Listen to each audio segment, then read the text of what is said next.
after seeing what happened during this game. I genuinely got a head loss. Something had to change. Welcome back to the Sir Alex Ferguson Aberdeen Challenge here on Super Sammy Plays. We've got some massive games coming up in this one with games against Galatasaray, Celtic and Lyon. And after dropping more points to Celtic in the league, we need to start winning consistently, else they're going to just run away with it again. So let's get into it. Now, you probably wouldn't have seen this one coming at the start of the season after how well he started for us. Obviously deputising as a striker with Lazatic wasn't doing the business and Cullen was injured, but yeah, Moises not happy with his current amount of game time, so we'll have to see what happens there. So the first game of the episode is going to be against Hearts away from home, and yeah, we've lost 3 out of the last 4 games, obviously 2 of them being in Europe, and the one that we actually won was Livingston in the league. So we're looking to get back to winning ways in this one, and it starts off with us going 1-0 up inside the first half. Not too much happening though. And the only other real chance coming in the 88th minute as Hart pull back level. But thankfully for us, this one is given offside and we do manage to take the 3 points. Now, yeah, I think we probably got away with one here. We come close to making it 2 in the 92nd minute with Cullen's free kick being saved by the goalkeeper, but that is how the game finished with the scoreline at 1-0. And yeah, we're back to winning ways. Next up, we had a League Cup semi-final away at Hibs. And you might remember, we actually won this cup last season, getting our first silverware of the save. So it'd be nice if we could go back-to-back and win that again. And it starts off in the 6th minute with Renato Sanchez, who was robbed of his first goal in the previous episode, getting onto the score sheet with a great strike from range. And yeah, it was a definite robbery, by the way, in that last game. I went back and watched that again. And I think it was given for somebody being in an offside position when he shoots. And yeah, definitely a scam. Not going to happen with this one, though, as shooting from that far out, I mean, it's a great strike. And yeah, certainly be happy with his first goal. And hopefully we see many more. Hibs do pull one back inside 7 minutes, though, literally the next minute. And thankfully, though, we do go back in front, making it 2-1 in the 58th with a header from Nostat, getting on the cross from Mitchell Frame, the youngster. And that is how the game finished with the scoreline at 2-1, and we are going to another cup final. So this is our current run of results. And yeah, there's a few reds in there, and we really need to start being a bit more consistent if we want to challenge Celtic for the title, else they're just going to absolutely run away with it again. There's a few too many draws in there. Obviously, Europe is a little bit different, but in terms of the league, we need to be pretty much winning every game to get back level with Celtic and get in front of them potentially. But so, like I say, this man did just get his first goal for the team. Unfortunately, still hasn't scored in the league with 3 starts and 3 sub-appearances, but hopefully that goal will give him some confidence and we start seeing what he can really do. There's some more mixed news here as Josh Feeney is finally happy with the amount of game time, which is good to see. But unfortunately, Lazatic picks up an injury, so he's going to be out for a couple of weeks. And after completing work on the training facilities, the board are going to be improving the club's youth facilities, which is nice to see because that's going to help us with the registration if we get better youngsters coming through. So certainly a step in the right direction. Next up, we're away at St Johnstone in the league, and we start off by going 1-0 up very early on as Kumas, the youngster that we signed on a free from Liverpool, scores, putting us in front. We look to make it 2 before half-time with Brandon Williams down the left, goes past his man, cuts back on his right to find the centre-back Litherland, but a great save from the goalkeeper after the shot looked like it was deflected. And unfortunately, going at the half, just the 1 goal. A good block, though, in the 60th minute, stopping Kumas getting his 2nd goal of the game and us going 2 goals in front.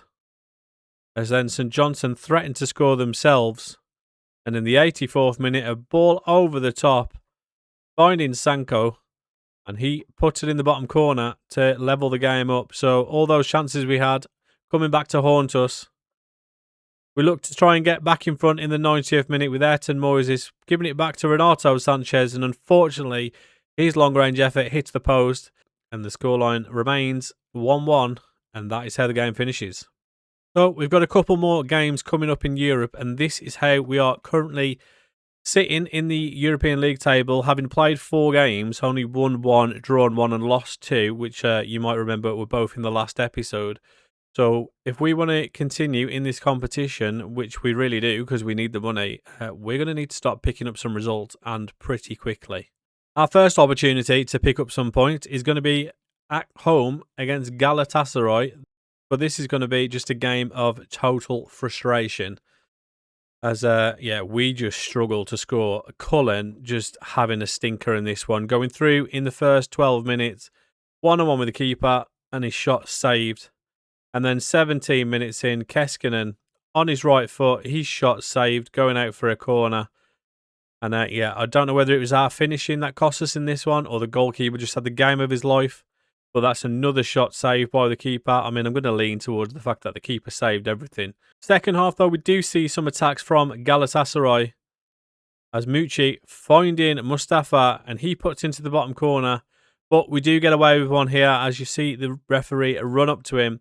There was a VAR check, and thankfully the goal was offside, so we do get away with one there. But back to Cullen having great chances, 1-on-1 with the keeper again. And again, the goalkeeper saves it. He was an absolute brick wall in this game. And just when we needed to be winning and picking up points, I don't know how we didn't win this one. The stats would suggest it's a pretty close game, but 7 shots on target and a 2.81 XG. You certainly would have expected us to at least score a goal in that. The frustrations continue, as next up we had Celtic in the league at home, as Carvalho puts us 1-0 up in 20 seconds. The flag's raised, you might have noticed, from the linesman, and there was a VAR check. But thankfully for us, the goal was given, so you're probably thinking, where's the frustration? Well, just wait for it. 21 minutes in, we get another chance.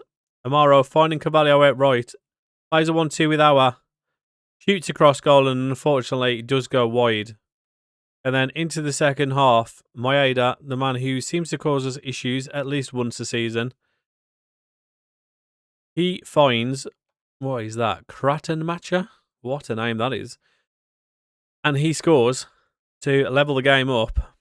Colombo then puts Celtic 2-1 up, but as again, you'll see, which seems to be happening loads at the last few games, the referee running over to the situation for a VAR check, and we do get away with one again as the goal is disallowed. So again, we draw 1-1, so that's back-to-back draws. And I mean, they're probably not the worst results in terms of the teams that we're actually playing against, but this is where things really step up a notch in terms of frustration. As we away to Dundee, they go 1-0 up inside the opening 5 minutes, and you're thinking, that's okay, still plenty of time to turn it around, and that's how 2 minutes later we look to do things. As the ball goes out wide to Bilalovic, he pulls it into the middle, and Ayrton Moises, after moaning about his game time, proves me wrong and scores to level the game up. But 40 minutes in, Dundee go back in front as Hamilton glides past the fullback and fires into the corner with a nice goal, to be fair to him. I'd be happy if one of my players had done that. And that is how we go in at the half. And the stats suggest that we've been doing okay. But for some reason, Amaro has got absolute head loss and goes straight through the back of their player, picking up a straight red card and getting sent off 7 minutes into the second half. So that is certainly not ideal. But we could still win from here, or at least get a draw. And then I'm not sure how they get away with this, because, I mean, are we just allowing kung fu kicks in this now? I mean, there's a VAR check for whether the foul was inside the box, and to be honest, I'm pretty sure it was. However, they give no penalty, and I had to actually go back and watch this again, because I was like, have I actually just seen what I've just seen? I mean, he kung fu kicks him and then trips him while he's on the line. What am I seeing? Like, apparently no penalty. And then this is going to look a little bit scuffed, as I was making substitutions to try and freshen things up. With the scoreline 2-1 in the 72nd minute. And we come back to this. Brandon Williams has managed to get himself sent off. No idea what happened. Their player looks dead in the corner. And yeah, Brandon Williams has got a red card. And we're down to 9 men. So then I'm like, well, I need to obviously sort this out, as we've got a massive hole at left back. So we obviously make a couple of changes. And you'll see at the bottom of the screen, there's been another goal for Dundee United. So not only have I managed to miss a red card, I've also managed to miss another goal. I mean, it's probably not the worst thing, considering we're losing 3-1 to Dundee and we've only got 9 men. I was absolutely losing my head watching this game, like genuinely thinking, what is going on? Go looking to try and get a goal back in the 88th minute with a corner of our own. And then, I mean, I'll just let you watch the clip, to be honest.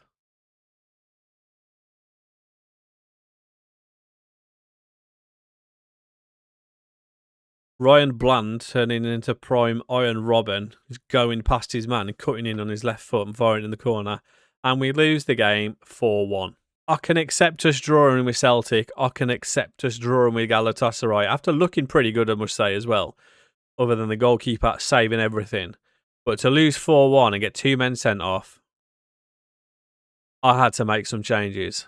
But before we get to that, Carvalho is making some more positive development. I won't spend too much on this because I'm pretty sure we looked at him in the last episode. But like I said then, great to see all these upwards arrows suggesting that he's improving, which is good to see. Nosa's kicking off because he's not happy with his game time. Honestly, there's always somebody that's unhappy. And he weren't really playing anyway, so I offered him out and we've had a few offers in. So we'll look at potentially selling him. Hopefully, we can get a little bit of money, which will help us potentially bring some players in the transfer window. So, like I said, we were going to make some changes, and this is what we've gone with. I've completely changed the formation, so we've gone with 5 at the back, which will certainly help Feeney with his moaning about lack of game time. Obviously, he's happy now, but I don't want to constantly keep rotating your 2 centre-backs. So, we've now got 3. So we'll see how we get on with this formation, and hopefully we see an improvement, as we really need to get some consistency back in this team.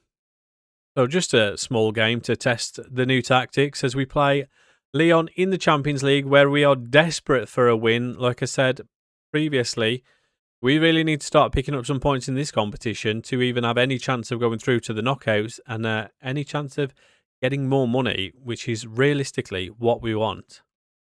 We looked good though, starting off the game with a good effort, save from the goalkeeper, and then in the 20th minute, Lyon come back with a chance of their own.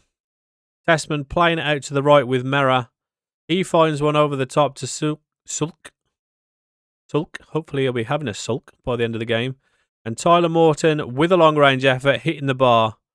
And then 23 minutes, Tessman with a free kick, firing over, comfortable for the goalkeeper. And then a minute later, a chance of our own. Gabby Carvalho pulling it back to Armaro, getting it back. Oh my God, pass.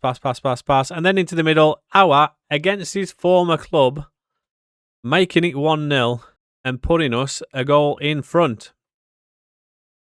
Lyon looking to try and get one back straight away. Sulk plays it out to the right with Mera. He cuts back on his left and Tyler Morton shooting over again. And then 34th minute, our corner gets cleared. Redondo lays it off to Ralston, and what a strike that is from the right back to put us up 2 goals at half time. So far, the tactics certainly seem to be working as we go looking for another one in the second half. Corner coming out to Cullen, and his effort, curling shot, hits the crossbar. Unlucky for him, but it just doesn't seem to be going his way at the moment. Obviously, had those stinkers against Galatasaray, and again, wastes another chance there. 77th minute though, Lyon do come back into the game slightly as Moreira goes past his man onto his right foot, firing it low and hard into the bottom corner to make it 2-1. But we do hold on, and pick up 3 valuable points in the Champions League phase. And the tactics certainly seem to look like they're working. Honestly, this is the best we've looked in weeks. The new system instantly looked better, and it'll be interesting to see if this is the answer moving forward. And going into the next episode, we'll also be heading into the transfer window, so there's always potential to improve the team there as well. But that's going to do it for today's episode of the Sir Alex Ferguson Aberdeen Challenge. If you like the video, do me a favour, hit that thumbs up button, subscribe if you haven't already, and I will catch you guys in the next one.